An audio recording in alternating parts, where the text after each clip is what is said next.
إن الحمد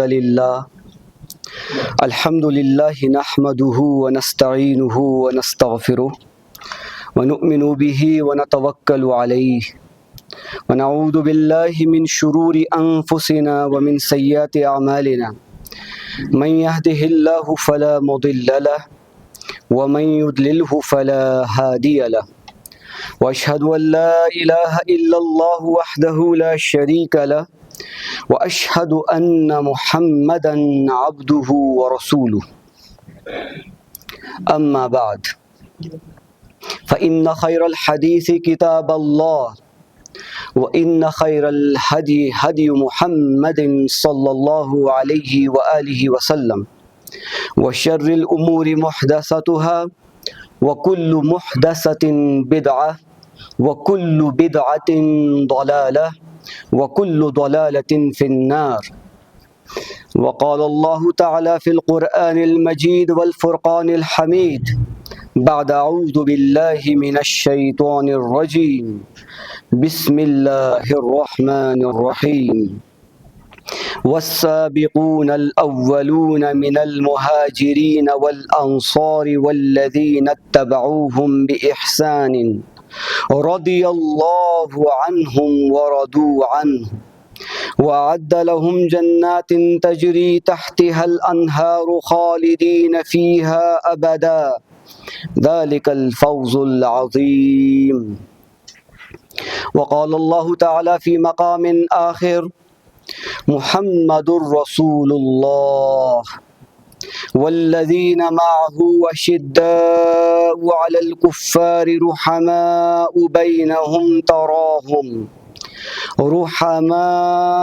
بينهم تراهم ركعا سجدا يبتغون فضلا من الله ورضوانا صدق الله العظيم.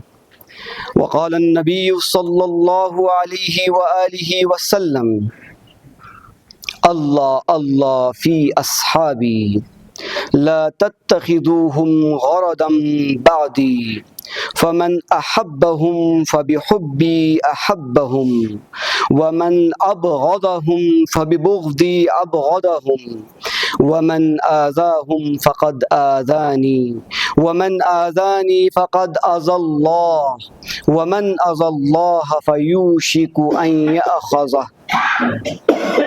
أو كما قال عليه الصلاة والسلام. وقال الله تعالى في شان حبيبه إن الله وملائكته يصلون على النبي يا أيها الذين آمنوا صلوا عليه وسلموا تسليما اللهم صل على محمد وعلى آل محمد كما صليت على إبراهيم وعلى آل إبراهيم إنك حميد مجيد اللهم بارك على محمد وعلى آل محمد كما باركت على إبراهيم وعلى آل إبراهيم إنك حميد مجيد اللهم صل على محمد وعلى آل محمد كما صليت على إبراهيم وعلى آل إبراهيم إنك حميد مجيد اللهم بارك على محمد وعلى آل محمد كما باركت على إبراهيم وعلى آل إبراهيم إنك حميد مجيد رب اشرح لي صدري ويسر لي أمري واحلل عقدة من لساني يفقه قولي اللهم أرنا الحق حقا وارزقنا اتباعه وأرنا الباطل باطلا وارزقنا اجتنابه آمین یا رب العالمین. اللہ تبارک و تعالیٰ کا فضل و احسان ہوا کہ اللہ تبارک و تعالیٰ نے ہمیں بخیر و عافیت، سلامت، تندرستی اور ایمان کے ساتھ یہ جمعہ نصیب کیا اور ہم یہاں جمع ہوئے. اللہ تبارک و تعالیٰ کا لاکھ لاکھ شکر ہے کہ اللہ تبارک و تعالیٰ نے مجھے یہ توفیق دی کہ قال اللہ اور قال رسول صلی اللہ علیہ وآلہ وسلم آپ کے سامنے بیان کر سکوں۔ اللہ تبارک و تعالی میرے یہ منتشر اور یہ ٹوٹے ہوئے الفاظ اپنے بارگاہ میں قبول فرمائیں، اور اللہ تبارک و تعالی آپ کا یہاں آنا، بیٹھنا اور اللہ کے بارگاہ میں حاضر ہونا قبول فرمائیں۔ مجھے جب بھی موقع ملا اس مسجد میں کچھ بیان کرنے کا، تو میں نے ہمیشہ اس چیز کی جستجو کی کہ نبی اکرم صلی اللہ علیہ وآلہ وسلم کی محبت میں سرشار ہو کر، اس کی غلامی میں اپنے آپ کو پیش کر کے آپ کے سامنے سب سے پہلے نبی اکرم صلی اللہ علیہ وسلم کا ذکر کروں، کیونکہ یہ باعث سعادت ہے نبی آقا سرکار دو جہاں محمد مصطفیٰ صلی اللہ علیہ وسلم کا ذکر خیر کرنا۔ اللہ تبارک و تعالیٰ نے آخری جمعہ میں جب مجھے یہ توفیق دی، آپ کے سامنے میں نے بیان کیا، تو میں دیکھ رہا تھا آج کہ میں نے محبت رسول پہ ایک بیان کیا تھا کہ اللہ تبارک و تعالیٰ کے رسول صلی اللہ علیہ وسلم کے ساتھ محبت کیسی ہونی چاہیے۔ تو اسی نشست کو آگے بڑھاتے ہوئے میں نے آج یہ قصد کیا کہ میرا موضوع رہے گا صحابہ کرام، کیونکہ صحابہ کرام وہ عظیم شخصیات ہیں کہ جن کی زندگی سے ہمیں روشناسی لینی چاہیے کہ محمد مصطفیٰ صلی اللہ علیہ وسلم سے محبت کیسی کی جائے۔ اور آج میرا انداز بیان تھوڑا سا الگ رہنے والا ہے، کیونکہ میں حضرت حسان ابن ثابت رضی اللہ تعالی عنہ کی سنت پہ عمل کرنا چاہتا ہوں۔ حسان ابن ثابت رضی اللہ تعالی عنہ یہ وہ جلیل القدر صحابی ہیں جو نبی اکرم صلی اللہ علیہ وآلہ وسلم کے دربار کے نعت خواں سمجھے جاتے تھے، اور جب یہ نعت پیش کرتے تھے بارگاہ رسالت میں تو نبی اکرم صلی اللہ علیہ وسلم ان کو ممبر پہ بٹھا دیتے اور خود زمین پر تشریف فرما ہو جاتے۔ سو وہی سنت پہ عمل کرتے ہوئے آپ کے سامنے کچھ اشعار لایا ہوں مولانا عزیز الرحمن اعظمی صاحب کے، کہ نبی اکرم صلی اللہ علیہ وسلم سے محبت، شہر مدینہ سے محبت اور صحابہ کرام سے محبت ہمارے ایمان کا حصہ ہے، اور یہ محبت ہی ہم کو جنت تک لے جائے گی انشاءاللہ تعالی۔ تو وہ کلام کچھ یوں ہیں کہ میں اللہ تبارک و تعالی کی توفیق سے آپ کے سامنے جو بیان کرنے جا رہا ہوں کچھ نعتیہ اشعار۔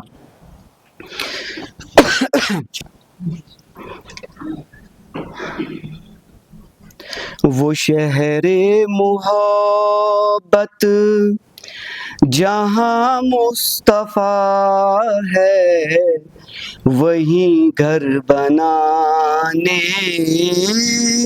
کو جی چاہتا ہے۔ وہ شہر محبت جہاں مصطفیٰ ہے، وہیں گھر بنانے کو جی چاہتا ہے۔ وہ سونے سے کنکر، وہ چاندی سی مٹی، نظر میں بسانے کو جی چاہتا ہے۔ مولانا عزیز الرحمن اعظمی صاحب ان دو اشعار میں یہ بیان کرنا چاہتے ہیں کہ وہ شہر محبت جہاں مصطفیٰ ہے، وہیں گھر بنانے کو جی چاہتا ہے۔ وہ سونے سے کنکر، وہ چاندی سی مٹی، نظر میں بسانے کو جی چاہتا ہے۔ نبی اکرم صلی اللہ علیہ وآلہ وسلم کی حدیث مبارکہ ہے، فرماتے ہیں رسول اللہ صلی اللہ علیہ وسلم، احد ایک پہاڑ ہے لیکن ہم سے محبت کرتا ہے اور ہم بھی احد سے محبت کرتے ہیں۔ آپ صلی اللہ علیہ وسلم نے ارشاد فرمایا، اے اللہ ابراہیم علیہ السلام نے مکہ کو حرم قرار دیا اور میں مدینہ کو حرم قرار دیتا ہوں۔ تو اس سے یہ ثابت ہوا کہ مکہ کے ساتھ ساتھ مدینہ منورہ وہ شہر ہے جس کو حرم قرار دیا حضرت صلی اللہ علیہ وسلم نے۔ نبی اکرم صلی اللہ علیہ وسلم ارشاد فرماتے ہیں، میرے اس مسجد یعنی مسجد نبوی میں نماز پڑھنا باقی تمام مسجدوں سے 1000 گنا افضل ہے سوائے مسجد حرام کے۔ جو شخص مدینہ میں فوت ہو سکتا ہے، جو شخص مدینہ میں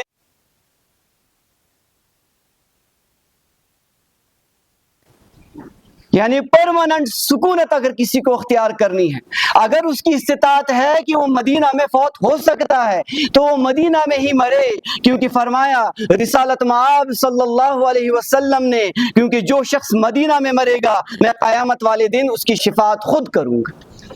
اور میں نے بذات خود اپنی آنکھوں سے دیکھا ہے کئی لوگوں کو جو ویزے لگواتے ہیں اور مدینے کی مسجد میں یعنی مسجد نبوی میں بیٹھے رہتے ہیں کہ چچا بابا کیا کر رہے ہو یہاں سے اتنی دیر تک، کہتے ہیں کہ موت کا انتظار کر رہے ہیں کہ کاش ہمیں موت آ جائے اس مدینہ میں اور رسالت مآب صلی اللہ علیہ وسلم ہماری شفاعت کرے۔ یہی وجہ ہے کہ مولانا عزیز الرحمن صاحب فرماتے ہیں کہ وہ شہر محبت جہاں مصطفیٰ ہے وہاں گھر بنانے کو جی چاہتا ہے۔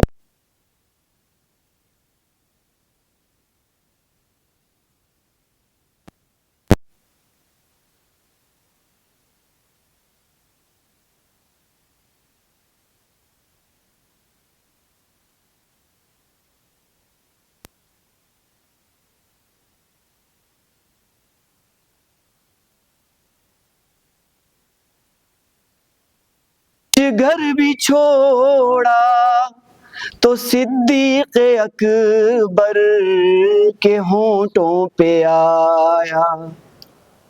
اب یہاں سے بات ہو رہی ہے صحابہ کرام کی، اللہ اللہ فی اصحابی لا تتخذهم غرضا بعدی، کہ اللہ سے ڈرو، اللہ سے ڈرو میرے صحابہ کے بارے میں، میرے بعد انہیں ہدف نشانہ نہ بنانا، ان پہ طنز نہ کرنا۔ تو محبت اگر سیکھنی ہے تو صحابہ کرام سے سیکھیں۔ تو یہاں پہ ذکر کی جا رہی ہے صدیق اکبر کے بارے میں، سیدنا ابوبکر صدیق رضی اللہ تعالیٰ عنہ۔ یہ وہ صحابی ہیں جو کہ یار غار ہیں، قرآن نے جس پر یہ گواہی دی ثانی اثنین کی۔ ابوبکر صدیق اگر میں کہوں کہ خلیفہ بلا فصل تو بے جا نہ ہوگا۔ ابوبکر صدیق خلیفہ رسول اللہ صلی اللہ علیہ وسلم، اور ابوبکر صدیق کہ جس کو یہ سعادت حاصل ہوئی کہ نبی اکرم صلی اللہ علیہ وسلم نے جن کی اقتداء میں نماز پڑھی 17 نمازیں، کہ مرو ابا بکر یصلی بالناس، کہ کہو امر دو حکم کرو ابو بکر کو کہ وہ لوگوں کو نماز پڑھائے، کہ حضرت صلی اللہ علیہ وسلم ابھی حیات تھے۔ یہ ابو بکر کا درجہ ہے۔ اور اگر میں ابو بکر کے بارے میں کہوں، یہ وہ مہینہ چل رہا ہے جمادی الثانی، جو 22 جمادی الثانی گزری، یہ وصال ابو بکر ہے رضی اللہ تعالی عنہ۔ حضرت ابوبکر صدیق اگر میں کہوں ختم نبوت کا علمدار تو بے جا نہ ہوگا، کیونکہ جب نبی اکرم صلی اللہ علیہ وسلم کی دنیا سے پردہ پوشی کے بعد جب مسلمہ کذاب جیسے جھوٹے فاسق مکار نے سر بلند کیا، سینگیں اٹھائی اور کئی لوگوں نے نبوت کا دعویٰ کیا، تو سب سے پہلے اگر ختم نبوت پہ کسی نے کام کیا تو وہ حضرت ابوبکر صدیق ہیں۔ حضرت ابوبکر صدیق وہ جلیل القدر صحابی ہیں کہ جنہوں نے سب سے پہلے جہاد کا علم بلند کیا منکرین زکوٰۃ کے لیے۔ کہ حضرت عمر رضی اللہ تعالی عنہ جیسے باشعور اور غیرت مند صحابی آئے حضرت ابو بکر کے پاس، اے ابا بکر کہیں ایسا نہ ہو کہ لوگ متنفر ہو جائیں، لوگ بھاگ جائیں۔ یہاں سے ابو بکر جواب دیتے ہیں، اے عمر یہ تیری غیرت کیسے گوارا کر سکتی ہے کہ نبی اکرم صلی اللہ علیہ وسلم کے جانے کے بعد اگر کوئی مجھے رسی بھی بطور زکوٰۃ نہیں دے گا میں اس کے خلاف بھی جہاد کروں گا۔ یہ وہ ابو بکر ہے، ابو بکر جو کہ نبی اکرم صلی اللہ علیہ وسلم کے یار ہیں، ابو بکر جو کہ نبی اکرم صلی اللہ علیہ وسلم کے سسر ہیں، ابو بکر جن کو یہ شرف حاصل ہوا کہ جب وہ حیات تھے ان کے حیات کے وقت لگ بھگ 3 پیڑھیاں اس کی مشرف بالاسلام ہوئی۔ اس کے والد کا نام ابو قحافہ جو بعد میں اسلام قبول کیا جنہوں نے، ان کی بیٹی حضرت عائشہ صدیقہ امہات المومنین میں، حضرت اسماء، اس کے بعد حضرت عبد الرحمن بن ابو بکر، یہ 3 پیڑھیاں ہیں جو نبی اکرم صلی اللہ علیہ وسلم کے حیات اقدس کے ٹائم پہ ہی مشرف بالاسلام ہو۔ حضرت ابو بکر صدیق رضی اللہ تعالی عنہ سب کچھ لٹا دیا نبی اکرم صلی اللہ علیہ وسلم کے قدموں پر، کہ جب نبی اکرم صلی اللہ علیہ وسلم کو یہ حکم ہوا کہ کر لے آپ ہجرت، تو ہجرت کے وقت یہ طے ہوا کہ ابو بکر صدیق رضی اللہ تعالی عنہ ہمراہ سفر ہوں گے اور وہ چلیں گے مدینہ منورہ کی جانب اور ساتھ میں ہوں گے رسول اکرم صلی اللہ علیہ وسلم۔ تو حضرت ابو بکر جو کہ اس وقت رئیس تھے مکہ میں، اور یہاں تک اگر میں کہوں صاحب علم نے کہا ملک التجار، یعنی تجار میں اگر سب سے بڑا انسان مانا گیا، رئیس انسان مانا گیا حضرت ابوبکر صدیق رضی اللہ تعالیٰ عنہ کو، اس نے گھر سے سارا مال جمع کیا اور لایا بارگاہ رسالت میں اور کہا یا رسول اللہ صلی اللہ علیہ وسلم یہ ہے میرا سارا مال جو میں آپ کے قدموں پہ نچھاور کرتا ہوں، چلے رخت سفر باندھتے ہیں اور مدینہ کی طرف چلتے ہیں۔ سارا مال، غصہ آیا ابو قحافہ کو۔ ابو قحافہ اس وقت ایمان نہیں لائے تھے، غصہ آیا، بولا بچوں کے لیے تو کچھ چھوڑ دو، گھر میں کچھ مال تو چھوڑ دے، پیچھے ان کے لیے تو کچھ رہے، کچھ کھائے کچھ پیے۔ ابو قحافہ جو اس وقت نابینا ہو چکے تھے، قربان جاؤں حضرت عائشہ صدیقہ اور اسماء بنت ابو بکر پہ رضی اللہ تعالی عنہما، کہ انہوں نے کیا کیا، ایک پوٹلی جمع کی، صدیق نے کچھ مال نہیں چھوڑا تھا۔ جب جنگ موتا کا وقت آیا، حضرت عمر نے یہ چاہا آج تو میں پچھاڑ دوں گا حضرت ابو بکر کو، کیونکہ اس وقت حضرت عمر رضی اللہ تعالیٰ عنہ زیادہ رئیس تھے، مال بہت زیادہ تھا ان کے پاس۔ تو انہوں نے کہا آج وہ وقت ہے کہ میں کیا کر لوں گا، میں حضرت ابو بکر صدیق رضی اللہ تعالی عنہ کو پچھاڑ دوں گا کہ یہ ہمیشہ آگے آگے رہتے تھے، سبقت آج میں لے جاؤں گا اعمال میں۔ تو حضرت عمر رضی اللہ تعالی عنہ نے جتنا بھی مال تھا گھر میں اس کے 2 حصے کر دیے، ایک حصہ نبی اکرم صلی اللہ علیہ وسلم کے قدموں میں پیش کیا، اور حضرت ابوبکر صدیق رضی اللہ تعالیٰ عنہ بھی مال لائے اور نبی اکرم صلی اللہ علیہ وسلم کی بارگاہ میں اس کو پیش کیا۔ جب دیکھا ڈھیر کو تو حضرت عمر رضی اللہ تعالیٰ عنہ کے مال کا ڈھیر بہت زیادہ ہے حضرت ابوبکر سے، حضرت عمر رضی اللہ تعالیٰ عنہ کے مال کا ڈھیر حضرت ابوبکر سے زیادہ ہے۔ حضرت عمر دل ہی دل میں خوش ہے، آج تو سبقت لے گیا ابو بکر سے، اللہ اکبر۔ تو اس کو کیسے شعر میں پرویا کہ پوچھا نبی نے کہ کچھ گھر بھی چھوڑا تو صدیق اکبر کے ہونٹوں پہ آیا، حضرت صدیق اکبر کے ہونٹوں پہ آیا، وہاں مال و دولت کی کیا ہے حقیقت جہاں سب لٹانے کو جی چاہتا ہے۔ حضرت ابوبکر صدیق نے پورا گھر خالی کر دیا، جھاڑو مار دی گھر میں، اور نبی اکرم صلی اللہ علیہ وسلم کی بارگاہ میں سارا مال جمع کر دیا۔ حضرت عمر رضی اللہ تعالی عنہ کے زبان سے بھی بے ساختہ نکلا ہوگا، ہائے ابو بکر تجھ سے سبقت نہیں لے سکتا، اعمال میں تو بہت آگے۔ حضرت عمر نے آدھا مال پیش کیا، حضرت ابوبکر سارا مال اٹھا کے نبی اکرم صلی اللہ علیہ وسلم کی خدمت میں حاضر ہو گئے کہ کیا چھوڑا اپنے گھر میں؟ تو حضرت ابوبکر نے جواب دیا کہ میں نے اپنے گھر میں اللہ کو اور اللہ کے رسول کو چھوڑ دیا۔ یہ ہے محبت، یہ ہے حضرت ابوبکر صدیق رضی اللہ تعالی عنہ، خلیفہ رسول، خلیفہ بلا فصل، ختم نبوت کے پہلے علمبردار۔ تو ہم تھوڑا آگے چلتے ہیں، آگے صحابہ کرام کے بارے میں کہ کئی جانثار صحابہ جہاد محبت کی آواز گونجی، کہا حنظلہ نے یہ دلہن سے اپنی۔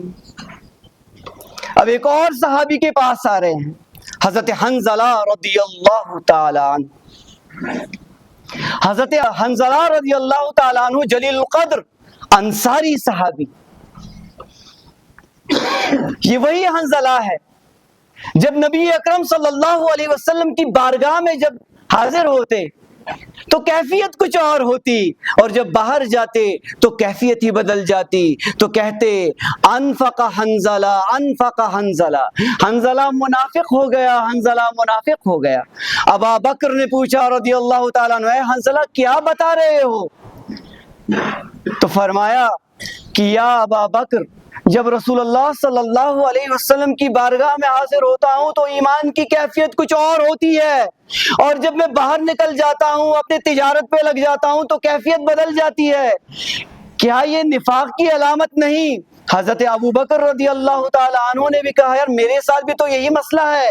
تو دونوں بارگاہ رسالت میں پیش ہوئے تو نبی اکرم صلی اللہ علیہ وسلم سے عرض کی کہ یا رسول اللہ صلی اللہ علیہ وسلم، جب آپ کی بارگاہ میں ہوتے ہیں کیفیت کچھ اور، جب باہر آتے ہیں کیفیت کچھ اور، کیا کریں؟ تو رسول اللہ صلی اللہ علیہ وسلم نے جواب دیا، فرمایا کہ اے حنظلہ، اے ابو بکر، اگر جو حالت، جو کیفیت میرے سے ملتے وقت جو رہے، اگر یہ ہمیشہ تمہاری رہے تو فرشتے بھی تم سے مصافحہ کریں۔ یہ ایمان کی نشانی، یہ وہی حنظلہ ہے کہ جس کی شادی ہوئی ایک ہی دن ہوا، اور اسی رات مسجد سے یہ آواز گونجی کہ اے اللہ کے مومنوں تیار ہو جاؤ احد کے لیے۔ احد ایک بہت بڑا معرکہ ہے، بہت بڑا معرکہ ہے۔ حضرت حنظلہ رضی اللہ تعالیٰ عنہ اپنی بیوی کے پاس گئے کہ جہاد محبت کی آواز گونجی، کہا حنظلہ نے یہ دلہن سے اپنی۔ حضرت حنظلہ رضی اللہ تعالیٰ عنہ اپنی دلہن کے پاس گئے۔ مولانا بجلی گر رحمہ اللہ فرماتے ہیں کہ حنظلہ نے کہا ہوگا کہ اے میری دلہن، ایک دل میں دو محبتیں نہیں سما سکتی، یا تو محبت رسول اللہ کی ہوگی یا تو محبت تیری ہوگی، کہ جہاد کا پیام آ چکا ہے، اب جس حالت میں ہے نکلنا ہے۔ کہ کہا حنظلہ نے یہ دلہن سے اپنی، اجازت اگر دو تو جام شہادت لبوں سے لگانے کو جی چاہتا ہے۔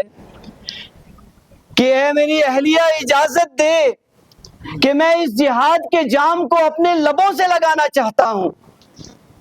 تو عورت نے کیا جواب دیا کہ اے حنظلہ جا، لیکن شہید ہو کے واپس آنا، شہادت کی جام نوش کر کے آنا، کیونکہ قیامت کے روز جب مجھے کھڑے کیا جائے گا تو میں کہوں گی کہ میں ایک رات والی دلہن ہوں شہید کی۔ اللہ اکبر! یہ ایمان کا تقاضا ہے جو کہ صحابہ کرام سے ہمیں ملتا ہے، یہ ایمان کی مثالیں ہیں جو صحابہ کرام کی زندگیوں سے ہمیں ملتی ہیں کہ حنظلہ رضی اللہ تعالی عنہ نکلے اور جنگی احد میں جا کے ان کی صفوں کو چیرا مشرکین کے، اور آخرکار جام شہادت نوش فرمائے۔ جب دوسرا دن ہوا تو رسول اللہ صلی اللہ علیہ وسلم نے حکم دیا کہ آپ زخمیوں کو الگ کرے اور جتنی بھی شہداء ہیں ان کے لاشوں کو، ان کے جسم مبارک کو اکٹھا کیا جائے۔ سارے جسم مل گئے، سارے شہداء مل گئے بغیر حنظلہ کے۔ حنظلہ نہیں مل رہا، حنظلہ کہیں نہیں مل رہا۔ سارے صحابہ نے پوری احد کی پہاڑی چھان ماری، حنظلہ کا پتہ نہیں۔ اللہ اکبر! نبی اکرم صلی اللہ علیہ وسلم کے پاس خبر پہنچی کہ یا رسول اللہ صلی اللہ علیہ وسلم، تمام شہداء کے جسد مبارک مل گئے لیکن حنظلہ کا پتہ نہیں چل رہا۔ تو مورخین لکھتے ہیں کہ نبی اکرم صلی اللہ علیہ وسلم نے آسمان پہ نظر اٹھا کے دیکھا کہ یا صحابہ، جو میں دیکھتا ہوں تم نہیں دیکھ سکتے۔ میں دیکھ رہا ہوں کہ آسمان میں فرشتے جمع ہیں اور حنظلہ کو غسل دے رہے ہیں۔ اللہ اکبر!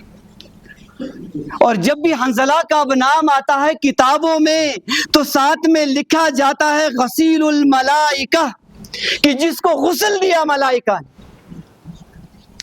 اور صحابہ کرام سے یہ بات بھی مروی ہے کہ صحابہ کرام جب گئے حضرت حنظلہ رضی اللہ تعالی عنہ کی نعش مبارک پہ تو دیکھا ان کی زلفوں سے ابھی بھی پانی ٹپک رہا۔ یہ ہے جناب حنظلہ رضی اللہ تعالی عنہ کہ جب جہاد محبت کی آواز گونگی تھی۔ جہاد محبت ایک دل میں دو محبتیں جمع نہیں ہو سکتی۔ تو آگے کیا فرماتے ہیں شاعر؟ ستاروں سے یہ چاند کہتا ہے ہر دم، تمہیں کیا بتائیں یہ ٹکڑوں کا عالم۔ اشارے میں آقا کہ اتنا مزہ تھا کہ پھر ٹوٹ جانے کو جی چاہتا ہے۔ کہ سورہ قمر نازل ہوئی، اقتربت الساعہ، بے شک قیامت کھڑی ہو گئی، اور شق ہو گیا چاند، چاند کے ٹکڑے ہو گئے۔ چاند نے بھی اس بات پہ مسرت کا اظہار کیا ہوگا کہ میں کس اشارے سے ٹوٹی ہوں۔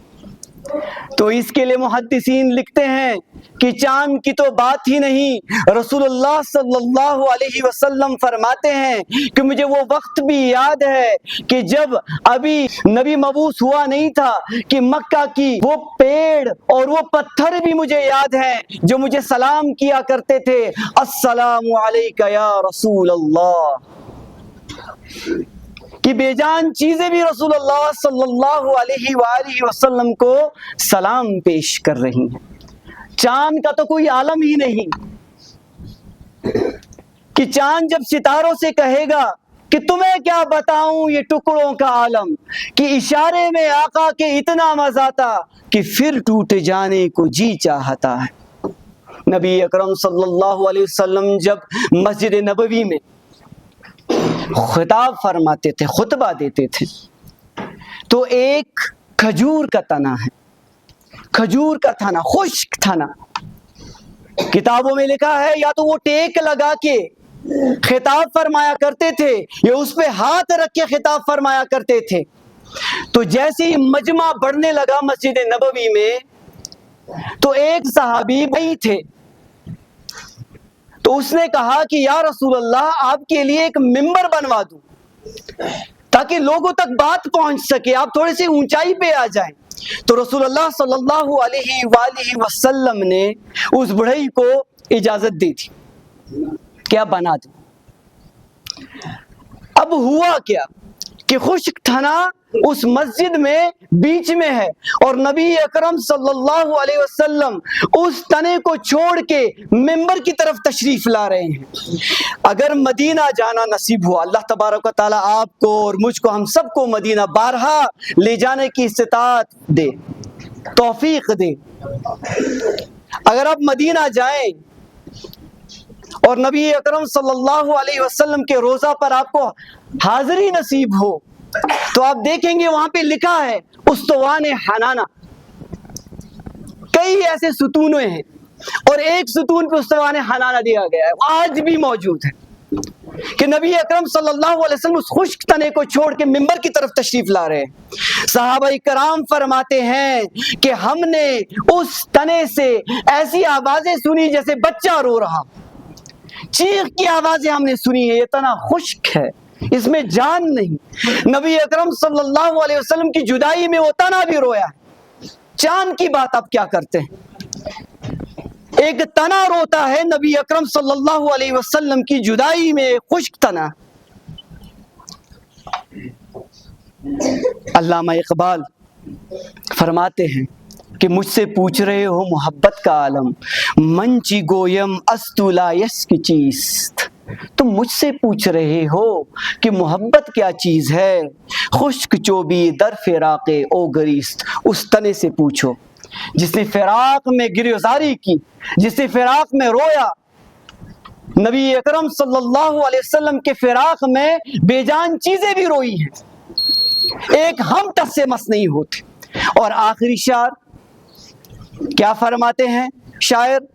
جو دیکھا ہے روئے جمال رسالت تو طاہر عمر مصطفیٰ سے یہ بولے، بڑی آپ سے دشمنی تھی مگر اب غلامی میں آنے کو جی چاہتا ہے۔ اور آخری صحابی جس کے بارے میں شاعر ذکر کرتے ہیں وہ ہے طاہر عمر، حضرت عمر رضی اللہ تعالی عنہ، جو کہ در پہ تھے رسول اللہ صلی اللہ علیہ وسلم کی قتل کے لیے۔ یہ وہ عمر ہے جو کہ تلوار لے کے نکلے نبی اکرم صلی اللہ علیہ وسلم کے فراق میں، اور جیسے ہی قرآن کی گونج ان کی کانوں میں پڑی تو ایک دم نڈھال ہو گئے اور سرنڈر کر دیا اور کلمہ شہادت پڑھ دیا اور کہا، بڑی آپ سے دشمنی تھی مگر اب غلامی میں آنے کو جی چاہتا ہے۔ اور ایسی غلامی میں آئے حضرت عمر فاروق رضی اللہ تعالی عنہ کی 22 لاکھ مربع زمین پر اس کی سلطنت پھیلی، اور جب کیسر و کسریٰ کے بادشاہ ان سے ملنے کے لیے آئے کرتے تھے تو کہتے تھے کہ خلیفہ وقت کہاں ہے؟ وہ کھجور کے ایک پیڑ کے نیچے زمین پر، یعنی وہی فرش پر گرد میں پڑے رہا کرتے تھے، کیونکہ تربیت ایسی ہوئی نبی اکرم صلی اللہ علیہ وسلم کے صحابہ کرام کی۔ اللہ تبارک و تعالیٰ سے یہ دعا ہے کہ اللہ تبارک و تعالیٰ آپ کو اور ہمیں صحابہ کرام رضوان اللہ تعالیٰ علیہم اجمعین کے راستے پہ چلنے کی توفیق دے، اور محبت مصطفیٰ صلی اللہ علیہ وسلم سے سر سے لے کے پاؤں تک لبریز کرے، ہمارے گھروں میں نبی اکرم صلی اللہ علیہ وآلہ وسلم کی سنت کو زندہ کرے، اور جتنی بھی غیروں کا طریقہ ہے ہمارے گھروں سے نکال دے۔ اللہ تبارک و تعالیٰ حضرت ابوبکر بکر صدیق رضی اللہ تعالی عنہ سے لے کے برابر حضرت امیر معاویہ رضی اللہ تعالی عنہ تک جتنے بھی صحابہ کرام گزرے ہیں، سبوں کی عزت، سبوں کی جاہ، سبوں کی وجاہت ہمارے دلوں میں جاگزین کرے اور ان کے توفیق سے ہمارے گناہوں کو معاف کرے۔ اللہ تبارک و تعالیٰ سے یہ دعا ہے کہ ہمیں کہنے سننے سے زیادہ عمل کی توفیق دے، اور اللہ تبارک و تعالیٰ اپنی بارگاہ میں میری منتشر جملے، یہ ٹوٹے پھوٹے جملے اپنے بارگاہ یزدے میں قبول کرے۔ وآخر دعوانا ان الحمد للہ رب العالمین۔